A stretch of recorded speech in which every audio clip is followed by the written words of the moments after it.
आज मैं आपके साथ दाल माश बनाने का बिल्कुल नया और आसान तरीका शेयर करूंगी। ये इतनी मज़े की बनती है कि आप होटल से मंगवाना भूल जाएंगे और घर पर ही इसको बनाकर बार बार खाएंगे। ये इतनी टेस्टी और मज़ेदार होती है कि जब आप इसे एक बार बना लेंगे तो घर वाले अपनी उंगलियां और प्लेटें भी चाट जाएंगे। तो रेसिपी को स्टार्ट करते हैं, देखते हैं इसे मैंने कैसे रेडी किया है। बिस्मिल्लाहिर्रहमानिर्रहीम।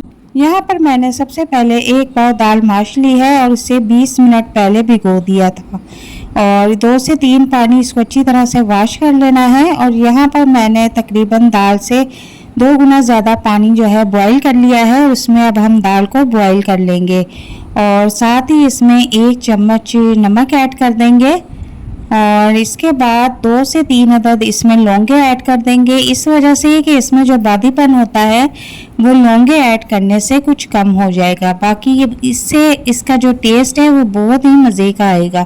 अब यहाँ पर दाल जो है वो बॉईल होना शुरू हो गई है। ऊपर ये जो आपको झाग नज़र आ रही है ये आप जो है चम्मच की मदद से निकाल लें। अब दाल को हमने पूरा नहीं पकाना, दाल को हमने तकरीबन 80% तक पकाना है। अब दाल को मैं कवर कर दूंगी, तकरीबन 5 मिनट के लिए मैंने इसका कवर हटाया है। तो दाल को चेक कर लेते हैं कि इसकी कंडीशन क्या है। तो दाल जो है वो नरम हो चुकी है और अब इसका जो एक्स्ट्रा पानी है वो ज़ाया कर देंगे और जो दाल है वो किसी टोकरी में निकाल लेंगे ताकि इसका सारा पानी जो है निकल जाए। इसको भी एक साइड पे रख देंगे। यहाँ पर मैंने एक कढ़ाई ले ली है और उसमें 1 कप ऑयल गरम कर लिया है और उसमें आधी चम्मच ज़ीरा कड़कड़ा लेंगे। ठीक है, इसके साथ ही मैं इसमें साबुत गोल मिर्ची जो होती है वो भी ऐड कर दूंगी। इन दोनों चीज़ों को ज़रा खुशबू आने तक पकाएंगे और इसके बाद मैं इसमें 2 अदद दरमियाने साइज़ के प्याज बिल्कुल बारीक चॉप करके ऐड कर दूंगी और प्याज को भी हम नरम होने तक पकाएंगे। दाल की क्वांटिटी मैं आपको बता देती हूँ।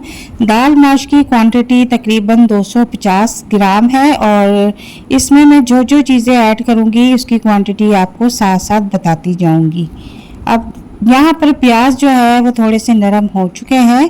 अब मैं इसमें यहाँ पर 200 ग्राम बोनलेस चिकन ऐड करूँगी। अगर आप चिकन जो है ऐड नहीं करना चाहते हैं तो ये ऑप्शनल है, आप इसको स्किप कर दें।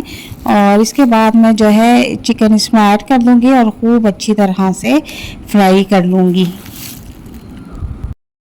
चिकन को हमने कितनी देर तक फ्राई करना है, तो चिकन को हमने तकरीबन गोल्डन फ्राई करना है और साथ ही मैं इसमें टेस्ट के मुताबिक नमक भी ऐड कर दूंगी और नमक ऐड करने के बाद इसको अब हम 5 से 6 मिनट तक खूब अच्छी तरह से फ्राई कर लेंगे। और इसी दौरान मैं इसमें 1 चम्मच लहसुन और अदरक पेस्ट ऐड कर दूंगी और खूब अच्छी तरह से इसको हम भून लेंगे। मिर्च मसाले का हिसाब आप अपने टेस्ट के मुताबिक रख सकते हैं। अब यहाँ पर मैंने जो गोल साबुत मिर्च ऐड की थी उसे निकाल लेंगे और आगे चल के बताऊंगी कि इसको हमने कब ऐड करना है। यहाँ पर 2 अदद बड़े साइज़ के टमाटर बिल्कुल छोटे छोटे टुकड़ों में कटिंग करके उसको अब ऐड कर देंगे और फुल फ्लेम पे खूब अच्छी तरह से इन तमाम मसालों को हम भून लेंगे। यहाँ पर टमाटर देखेंगे नरम हो चुके हैं और अब मैं इसमें कुछ मिर्च मसाले ऐड करूँगी। आधी चम्मच इसमें हल्दी ऐड कर दूँगी, आधी चम्मच इसमें सूख मिर्च पाउडर ऐड करूँगी और 1 चम्मच यहाँ पर साबुत धनिया ऐड करूँगी और इसके बाद इन तमाम मसालों को जो है अच्छी तरह से हम फ्राई कर लेंगे। हमेशा की तरह आपसे एक छोटी सी गुजारिश है कि अगर मेरे चैनल पर नए हैं तो काइंडली मेरे चैनल को सब्सक्राइब कर दें और बेल आइकन को प्रेस कर दें ताकि मेरी आने वाली मज़े की वीडियो का नोटिफिकेशन आपके पास भी लाजमी पहुंचे। तो यहाँ पर मसाला जो है वो अच्छी तरह से फ्राई हो चुका है और अब इसमें जो दाल माश हमने बॉईल करके रखी हुई है वो इसमें ऐड कर देंगे। तो यहाँ पर दाल माश मैं इसमें ऐड कर दूँगी और इसको जो है अब हमने खूब अच्छी तरह से भूनना है, फ्राई करना है।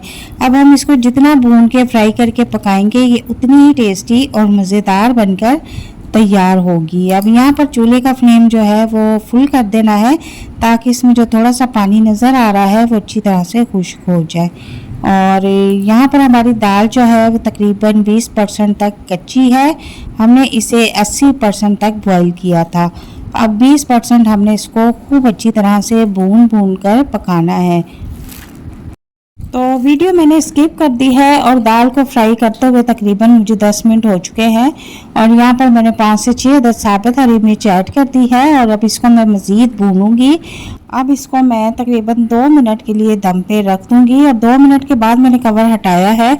तो इसकी कंसिस्टेंसी कुछ इस तरह से है कि दाल जो हमारी है वो पक चुकी है, नरम हो चुकी है और ऑयल भी ऊपर नज़र आना शुरू हो चुका है। अब मैं आपको चेक करवा देती हूँ दाल का एक दाना कि वो अच्छी तरह से जो है नरम हो चुका है। ठीक है, यहाँ पर हमारी दाल जो है वो रेडी है और इसके ऊपर मैं भरा धनिया वॉश करके कटिंग करके स्प्रिंकल कर दूंगी। थोड़ा सा मैंने अदरक कटिंग करके इसके ऊपर ऐड कर दिया है और जो यहाँ पर गोल साबुत मिर्च निकाली थी वो भी इसके ऊपर स्प्रिंकल कर दूंगी और अब इसको तकरीबन 1 मिनट के लिए फिर कवर कर दूंगी ताकि हमने जो ये सारी चीज़ें इसके ऊपर फैलाई हैं इसका जो फ्लेवर है वो अच्छी तरह से दाल में ऐड हो जाए। यहाँ पर दाल जो है हमारी वो बिल्कुल तैयार है और मैं आपको प्लेट में निकाल के दिखाती हूँ। ये इतनी टेस्टी और मज़ेदार बनी है कि आप एक बार जब इस रेसिपी को बनाएंगे तो होटल से मंगवाना भूल जाएंगे।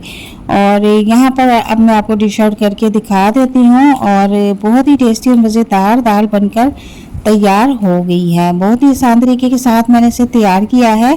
वीडियो अगर पसंद आए तो इसे लाइक और शेयर ज़रूर कीजिएगा। चैनल पर नए हैं तो चैनल को भी सब्सक्राइब कीजिएगा। यहाँ पर मैंने थोड़ी सी इसकी गार्निशिंग कर दी है और उम्मीद करती हूँ कि आज की आपको वीडियो बहुत पसंद आएगी। मिलते हैं नेक्स्ट वीडियो में एक नई और मज़ेदार रेसिपी के साथ। तब तक के लिए इजाज़त चाहती हूँ। अपना बहुत सारा ख्याल रखना, दुआओं में याद रखना। अल्लाह हाफिज़, take care, thanks for watching.